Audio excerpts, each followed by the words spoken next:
Hello and welcome to News Round, a recap of stories that made the headlines during the week. First, the headlines. The Economic and Financial Crimes Commission recovers over 30 billion of the 109 billion naira allegedly misappropriated by the suspended Accountant General of the Federation. Commercial banks begin dispensing the redesigned Naira notes across the country. Society of Nigerian Broadcasters inducts first batch of its members in Lagos.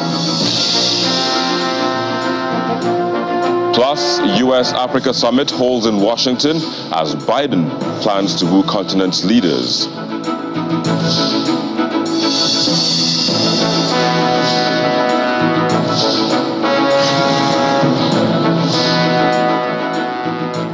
And that's News Round in View.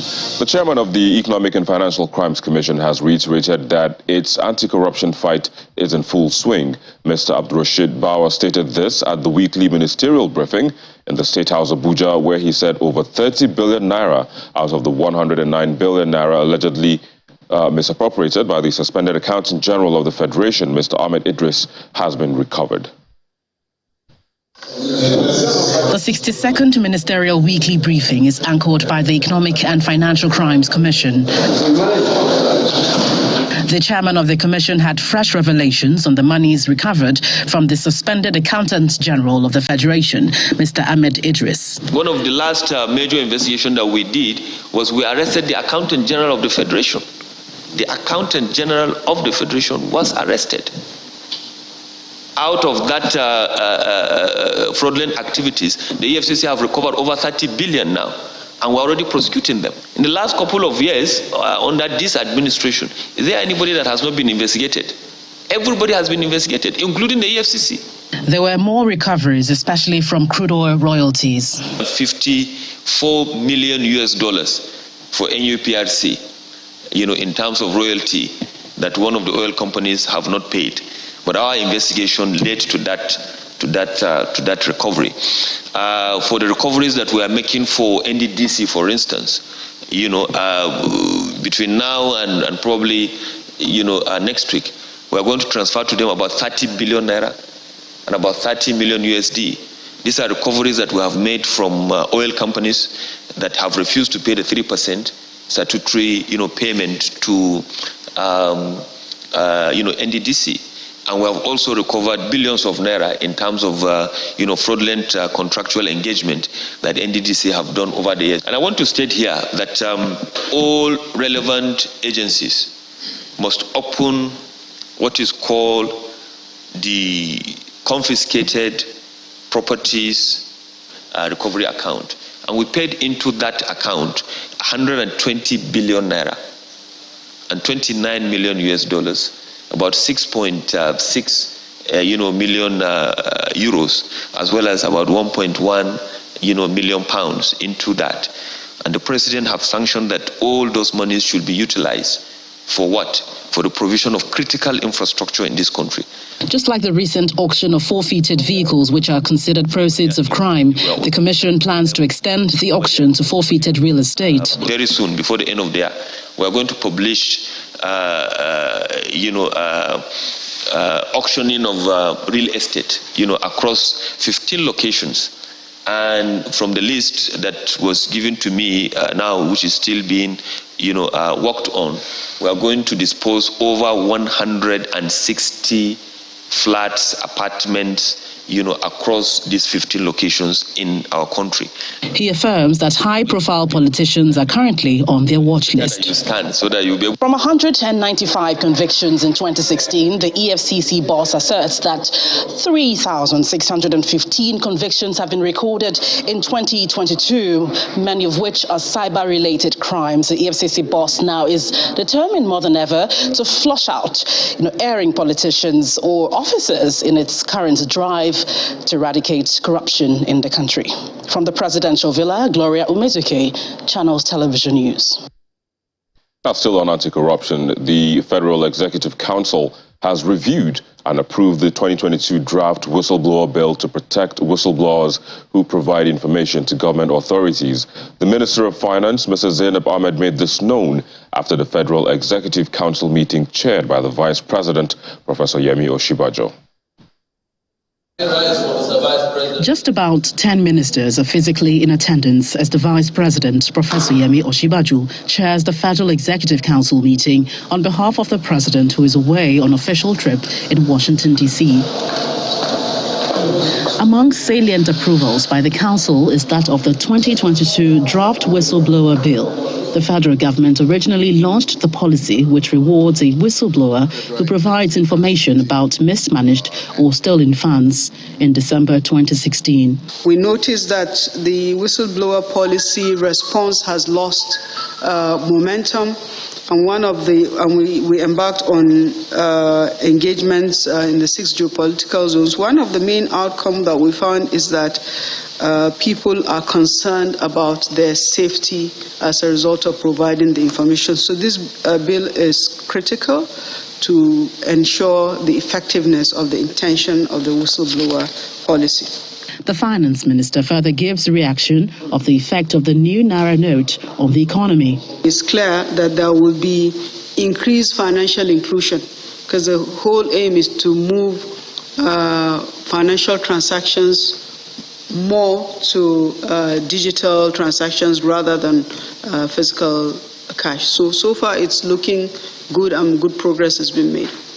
The Finance Minister also disclosed an approval of the 2022 Finance Bill designed to support the implementation of the 2023 budget.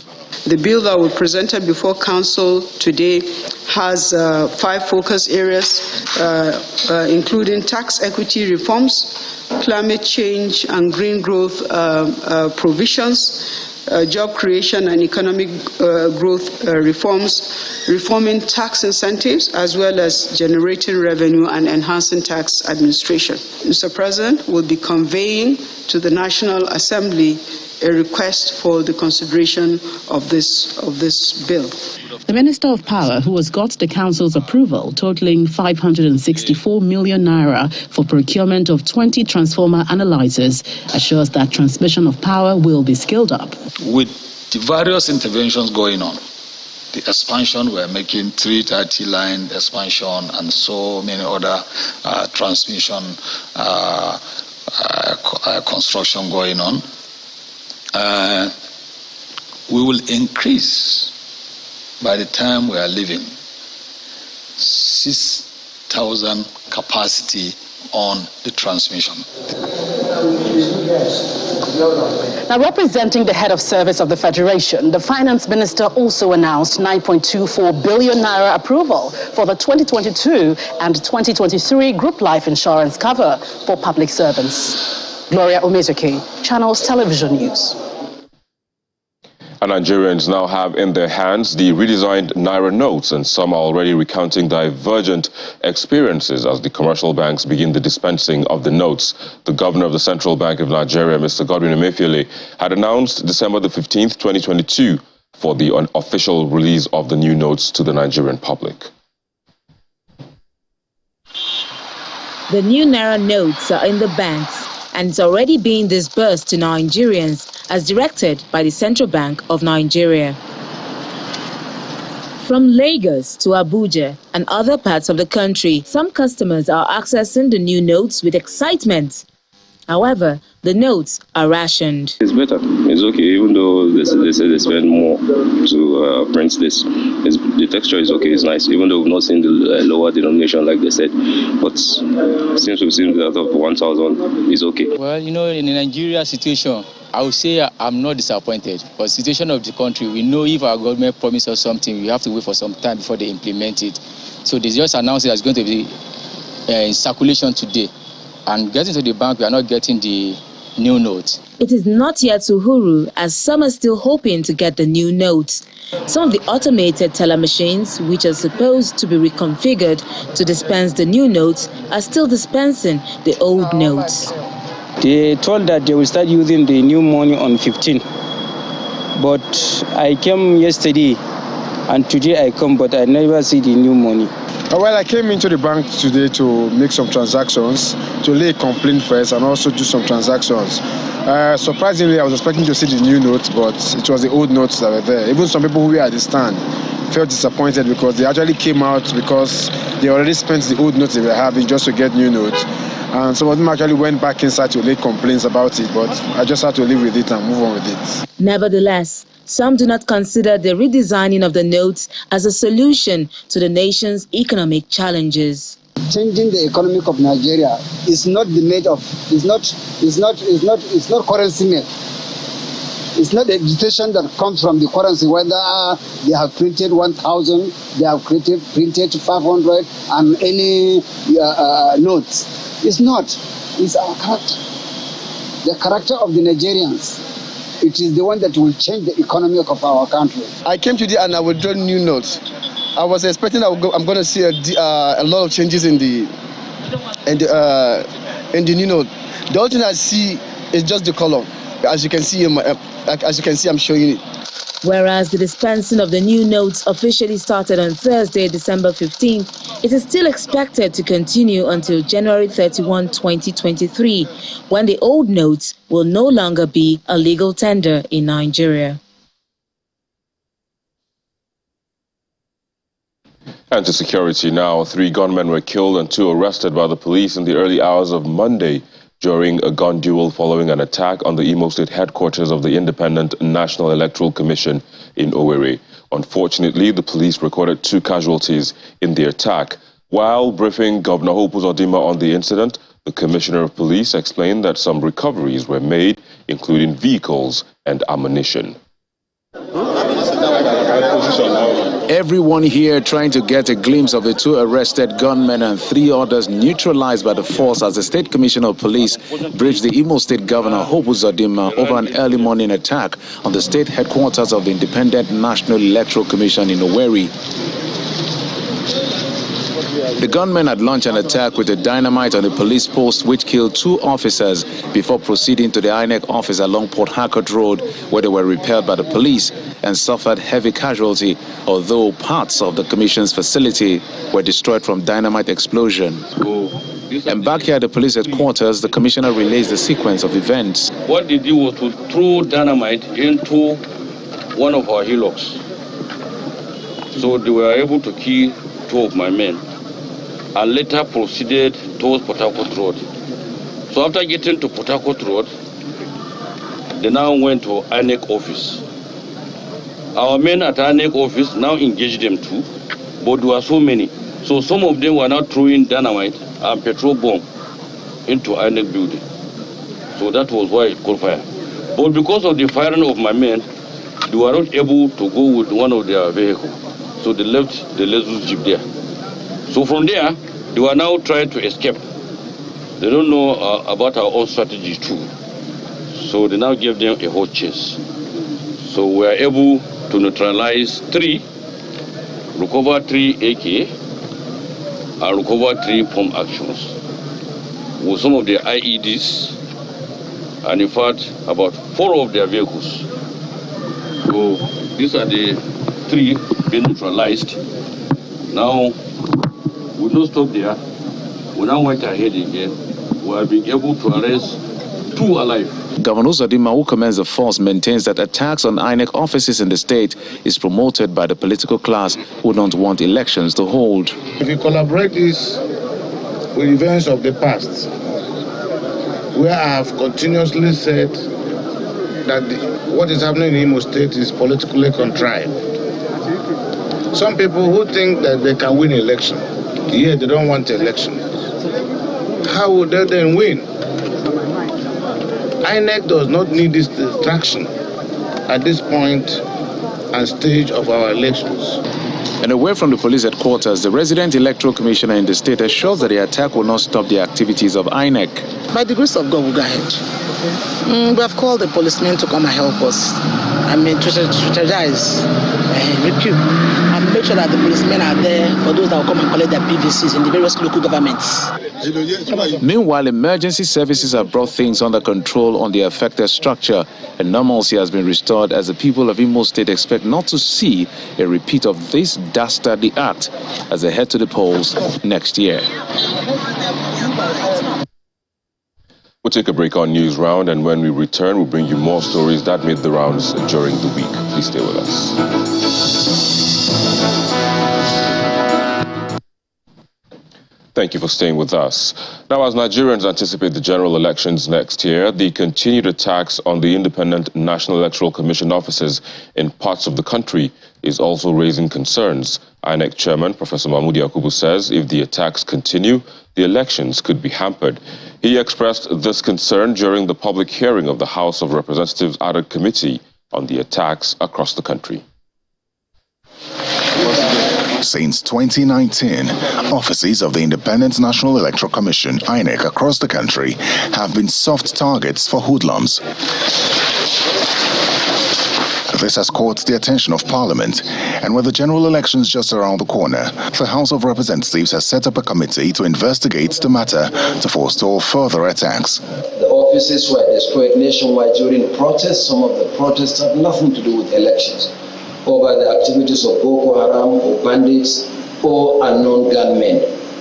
So these attacks cannot be attributed in the main to election violence.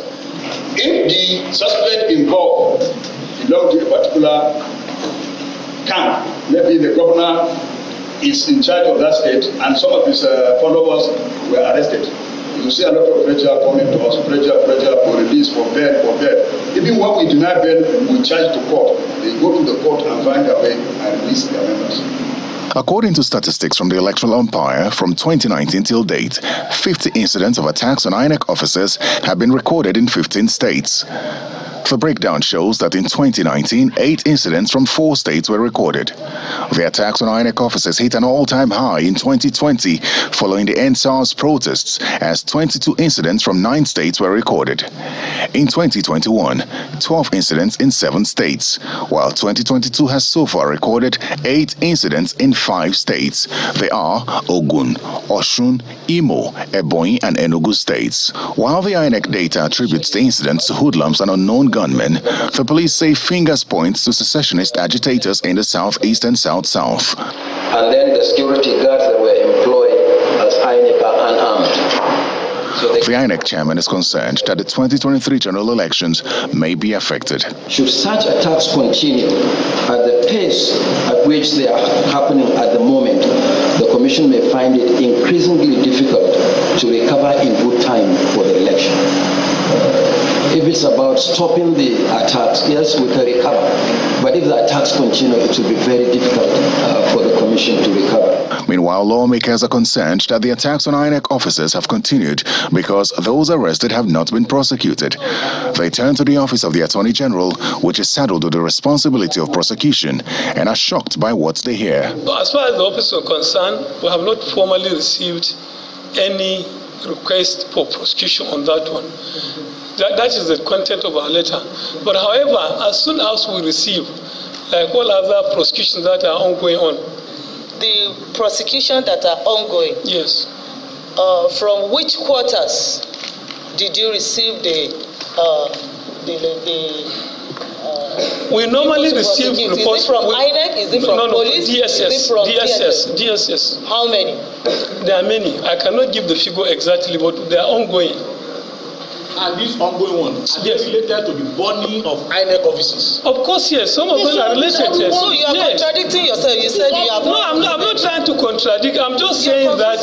This is your. Yes, submission. exactly. Yes. It's your submission. You agree with it. Exactly. Thank you.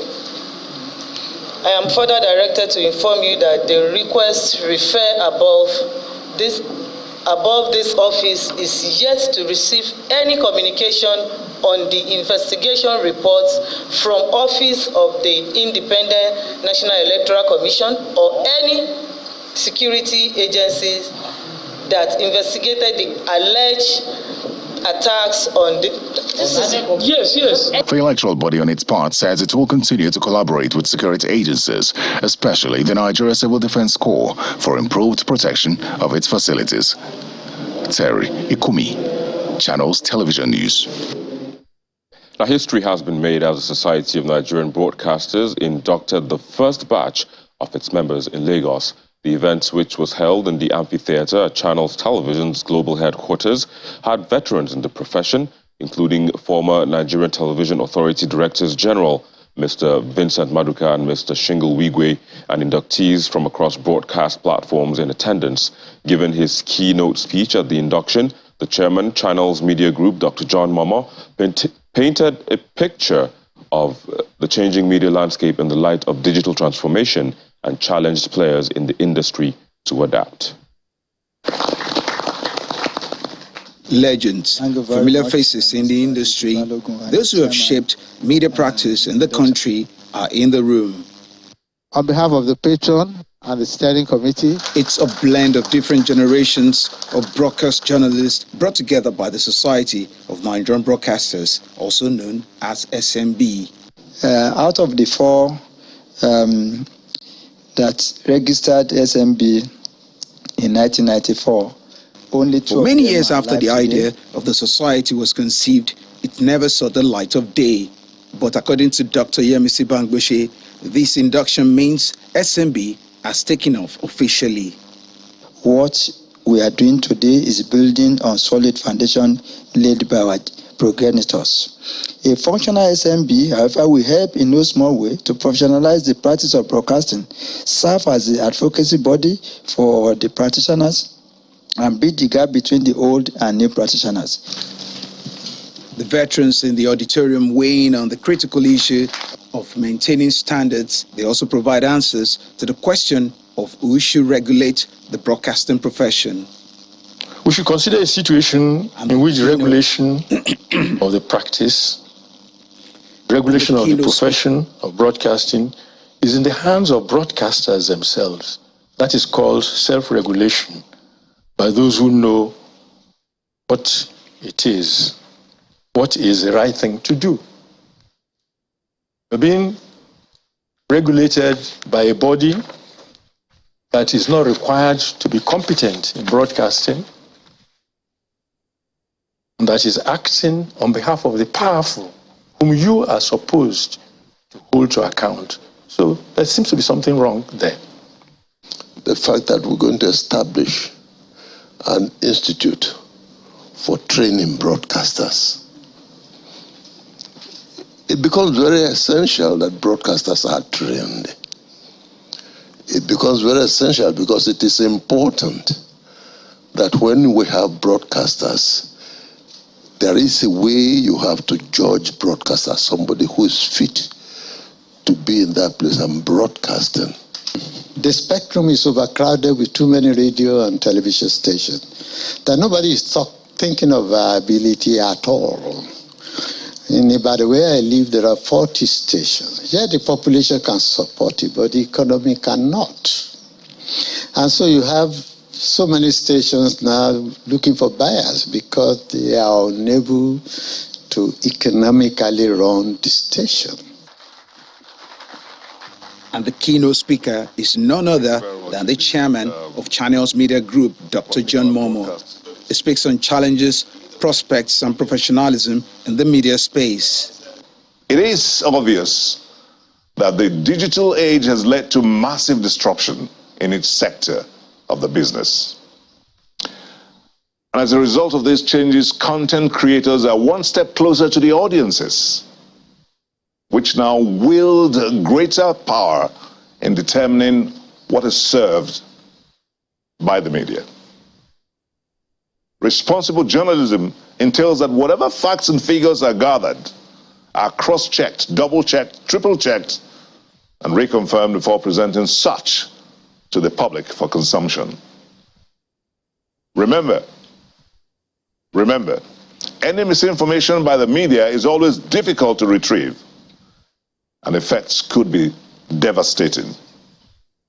So let's place the interest of the citizens above that of the politicians. Let us live true to our role as the watchdog of the society and shun all rhetorics that are divisive and offensive in nature. At this point, I'd like to invite Alhaji Ajia to join us here. The event breaks into a panel discussion, and the panelists share their thoughts on various issues affecting the media practice in the country. Who has been protecting the broadcasters? I will say nobody. Professionalism means meeting the standards that matter, which is what I think SNB is all about, to set the standard.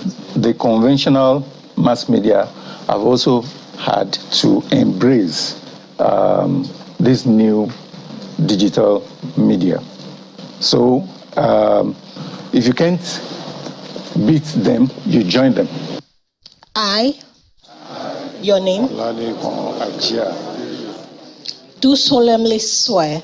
Do solemnly swear. Next, inductees take the sworn statement on oath, promising to uphold and protect the interest of the society. So help me God. So help me God. The presentation of certificates to the inductees marks the end of the first major step of the society that seeks to, among other things, coordinate, set standards, and admit all professional broadcasters in the country.